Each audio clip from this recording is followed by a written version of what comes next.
बिन पैसे ना तो दीपावली बनती है अच्छी, ना बिन पैसे होली अच्छी मनती है, ना कोई तीज त्योहार अच्छा होता है और जहाँ पर पैसों की कमी होती है, वहाँ पर लड़ाई झगड़े अलग से होते हैं।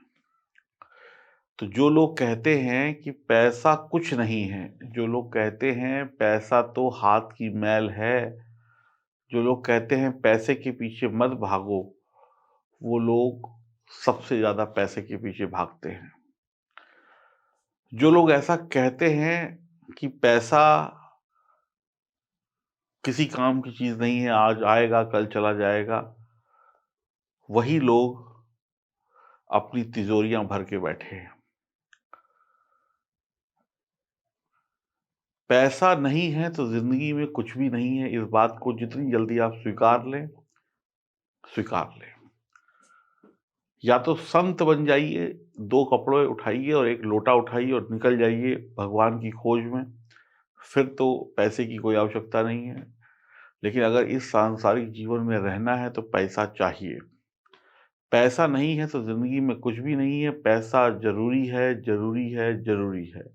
जो पैसे को लेकर उपदेश देते हैं, वो खुद ही करोड़ों की गाड़ियों में घूमते हैं, आप खुद देख लीजिएगा कभी भी।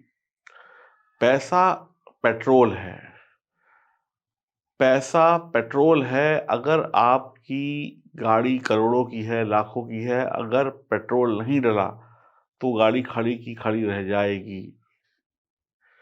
पैसा गैस सिलेंडर है, अगर गैस सिलेंडर में गैस नहीं होगी, तो चूल्हा नहीं जलेगा और आप भूखे रह जाएँगे।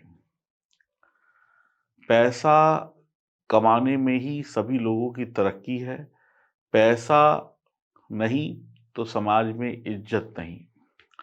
पैसा कमाना एक अलग बात है, पैसे का टिकना एक अलग बात है। कई लोग बहुत कमाते हैं लेकिन टिक नहीं पाता। पैसा आता है, पता नहीं कहाँ चला जाता है, ऐसा क्यों होता है? कोई ना कोई कारण तो होगा। कभी दिमाग लगाया आपने कि आप कमा रहे हैं लेकिन एकदम से छू-मंतर हो जाता है पैसा? आप यही चाहते हैं कि आपका पैसा निरंतर आता रहे आपके पास नौकरी, व्यापार के माध्यम से। पैसा कमाने में कोई दिक्कत ना हो, बड़ी सुविधा के साथ पैसा आए। जो धन कमाएँ वो टिक कर आपकी तिजोरी में रहे और जो ज़रूरत के खर्चे हैं वो हों। पैसा ऐसा पैसा ना आए जो आते ही खर्च हो जाए। जैसे रेत होती है ना, रेत को बालू को आप मुट्ठी में भरें तो ज़्यादा देर तक नहीं रख पाते, वो अपने आप निकल जाती है। तो ऐसा पैसा किसी काम का नहीं जो कमाया और निकल गया। वैसे ही आप चाहते हैं कि पैसा आए तो अच्छी तरीके से आपके घर में तिजोरी में टिके। धन फालतू के खर्चों में खर्च ना हो, आपका कमाया धन गलत हाथों में ना जाए, बीमारी, लड़ाई-झगड़ा, रोग, ऋण में ना फँसे, यानी धन हानि से आप बचाव चाहते हैं। आप जो कमा रहे हैं वो डेली बढ़े। आज अगर आपकी कमाई ₹1 है तो कल 2 हो, फिर 3 हो, फिर 4 हो, ऐसे बढ़ती चली जाए। यानी इनकम में बढ़ोतरी होती चली जाए वक़्त के साथ-साथ। ज़रूरतें बढ़ेंगी तो कमाई भी बढ़नी चाहिए। पता चला ज़रूरतें बढ़ गई, कमाई वहाँ पर है, टिकी हुई तो भी दिक्कत है। तो ऐसा कौन-सा ग्रह खराब है जो आपको पैसा कमाने नहीं दे रहा, कमा रहे हैं तो टिक नहीं रहा, टिक रहा है तो बीमारियों में खर्च हो रहा है या उल्टी-सीधी जगहों पे खर्च हो रहा है, घर में सुख शांति नहीं है। कोई ना कोई ग्रह तो होगा। जन्म कुंडली में 12 खाने होते हैं और टोटल 9 ग्रह होते हैं। तो इन 9 ग्रहों में कौन-सा ऐसा ग्रह है जो हमें परेशान कर रहा है? ये कभी आपने जानने की इच्छा रखी? नहीं रखी तो मैं आपको बताता हूँ। कौन-सा ऐसा ग्रह है जो फ़ायदा पहुँचाने की बजाय नुकसान पहुँचा रहा है? देखिए, चंद्रमा एक ऐसा ग्रह है जो निरंतर धन आगमन का रास्ता खोलता है। चंद्रमा को क्या बोलते हैं? चंद्रमा क्या है? पानी है, धन है, द्रव्य है। तो चंद्रमा एक ऐसा ग्रह है जो आपके लिए धन आगमन के रास्ते खोलता है। कहते हैं पानी की तरीके से पैसा कमाया और जिनके पास पैसा नहीं टिकता कहते पानी की तरीके से बह गया। धन आना एक बात है, धन का रुकना एक बात है।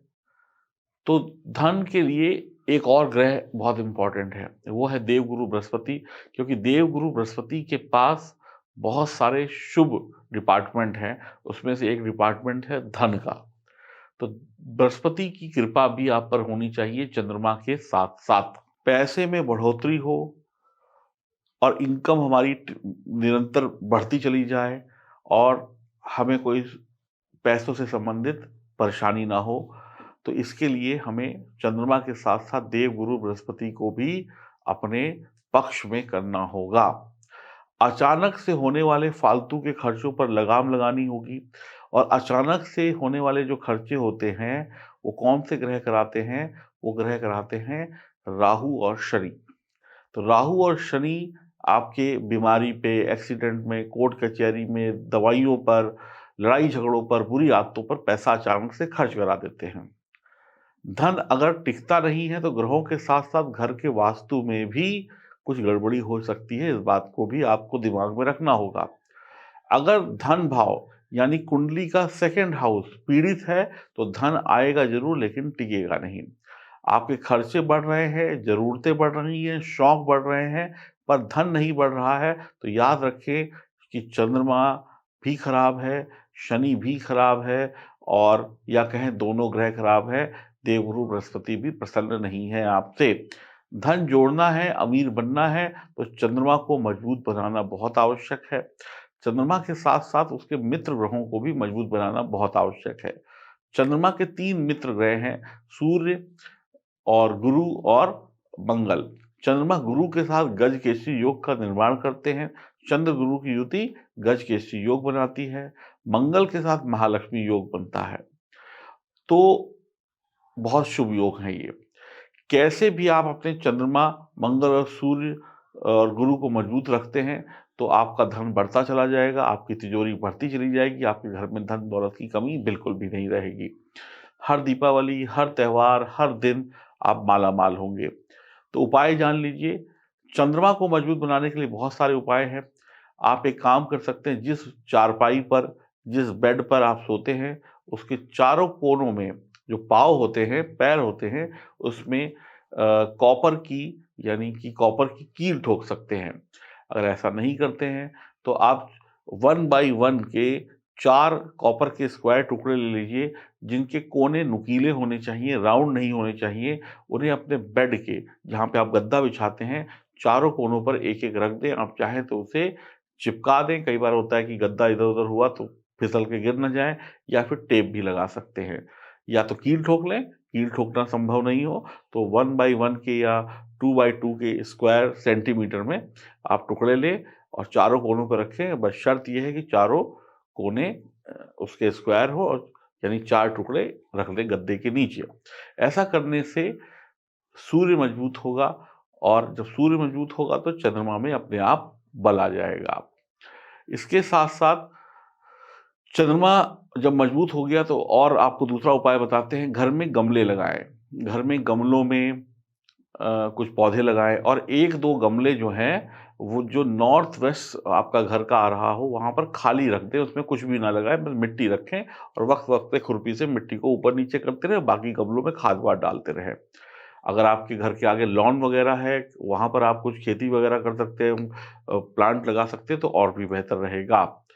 और ये जो गमला है, जो खाली मिट्टी वाला, जो आपको रखना है, वो त्रयोदशी के दिन आप अपने घर लेकर आएँ। और आपको मेहमान जो भी आपके घर आते हैं, उन मेहमानों को कुछ ना कुछ आपने मीठा खिलाना है। मिठाई खिलाइए, पानी पिलाइए, रूह अफ़ज़ा वाला या कोई भी और मीठा जल पिलाइए, कोल्ड ड्रिंक वगैरह मत पिलाइए। दूध पिला सकते हैं। ठंडा दूध, ठंडाई जो होती है वो पिलाएँ। तो मेहमानों को पानी पिलाना, ठंडा शरबत पिलाना, कच्ची लस्सी पिलाना जो दूध, पानी और शरबत से बनती है। और मेहमानों को मीठा ज़रूर खिलाइए। वो आपने पुराने ज़माने के लोग देखे होंगे जब भी घर में जाते थे तो पहले गुड़ खाते थे, फिर पानी पीते थे या फिर अब तो बिस्किट खाते हैं या मिठाई खाते हैं। पैठा खाते थे लोग, सफ़ेद रंग का जो पैठा आता है वो खाकर पानी पीते हैं। मेहमान कोई भी हो सकता है, जैसे आपके घर में आजकल कोरियर का बड़ा ज़ोर है तो कोई सामान देने आया तो उसको भी पूछ लीजिए भैया पानी चाहिए? मैं तो ये कहूँगा अपने घर में जो छोटी वाली पानी की बॉटल्स होती हैं वो मँगा के रखें। जो भी घर में आ रहा है, जो भी घंटी बजा रहा है, उससे पूछ लीजिए, भाई साहब पानी पिएँगे? बहन जी पानी पिएँगे? तो दे दीजिए। घर में आए हुए मेहमानों को पानी पिलाना शुभ होता है, मीठा खिलाना शुभ होता है। छोटी-सी एक मटकी लें, चाहे वो मिट्टी की हो, चाहे वो तांबे की हो, कॉपर की हो, सोने की हो, चांदी की हो, उसमें जल भरें और ऊपर से ढक्कन लगाकर आप अपने घर में किसी भी सुरक्षित स्थान पर रख दें और ये देखते रहें उसमें जल गंगा जल भी हो सकता है। वक़्त-वक़्त पर उस गंगा जल को रिफ़िल करते रहें, अगर थोड़ा पानी कम होता है या 2-3 महीने में उसको बदल कर आप नया जल भी भर सकते हैं। इससे भी आपके घर में पैसा आना शुरू हो जाएगा। हल्दी का बहुत विशेष स्थान होता है बृहस्पति को मजबूत करने के लिए। तो आप अपने घर में हल्दी की 7 गाँठें लें, पीले कपड़े में या पीली थैली में उसको रखें और माँ लक्ष्मी के समक्ष उसकी पूजा अर्चना करें। दीपावली या किसी भी शुभ पर्व पे उसकी पूजा करें, तो अपने घर की तिजोरी में वो पोटली रख लें, इससे बरकत बनी रहेगी। आप केसर भी रख सकते हैं अपने घर की तिजोरी या पोटली में या डेली केसर का टीका भी आप माथे पर लगा सकते हैं। और ये जो आप दीपावली वाले दिन करें तो बहुत ही अच्छा है और नहीं तो किसी भी त्रयोदशी या किसी भी अमावस्या के दिन एक पीले कपड़े में 7 हल्दी की साबुत गाँठें बाँधकर अपनी तिजोरी में रख सकते हैं। केसर भी रख सकते हैं। आप इसके साथ-साथ चांदी का आप स्क्वायर टुकड़ा बनवाएँ। चांदी के 2 स्क्वायर टुकड़े बनवाएँ जिनका वज़न 4 ग्राम होना चाहिए। आप इसे एक तो क्या कहते हैं अपने जहाँ पर भी आप पैसा वग़ैरह रखते हैं उसके अंदर रख दें और या फिर एक जो आप अपनी पॉकेट में या पर्स में रखते हैं, गले में भी धारण कर सकते हैं। तो यानी कि चांदी आपके लिए बहुत इम्पोर्टेंट है। देखिए, ये जो उपाय बताए ये जनरल उपाय हैं, इनसे करने से आपके घर में पैसा आएगा, पैसे में बढ़ोतरी होगी, पैसा टिकेगा, घर में खुशियाँ आएँगी। बाकी आपकी जन्म कुंडली के आधार पर भी कुछ उपाय तय किए जाते हैं। वो उपाय भी आप अगर करेंगे तो 100% आपके लिए स्थितियाँ बेहतर हो जाएँगी। तो चंद्रमा को मजबूत रखना बहुत ही इम्पोर्टेंट है। चंद्रमा द्रव्य है, यानी पानी है और इकोनॉमिक्स में अर्थशास्त्र में पैसे को क्या बोला गया है? द्रव्य बोला गया है। तो अगर आप पैसा कमाना और बढ़ाना और जोड़ना चाहते हैं, तो इन उपायों को अवश्य करिएगा और इसके साथ-साथ अपनी जन्म कुंडली में बैठे हुए ग्रहों के सही उपाय करके 100% श्योरिटी के साथ पैसा कमाइए, जोड़िए और एन्जॉय करिए। अगर आपको ये वीडियो अच्छा लगा है, तो आप लोग चैनल को सब्सक्राइब करिएगा, बेल आइकन के बटन को दबाइएगा। फ़ेसबुक और इंस्टाग्राम पर भी आप हमें फ़ॉलो कर सकते हैं। हरि ओम, नमस्कार।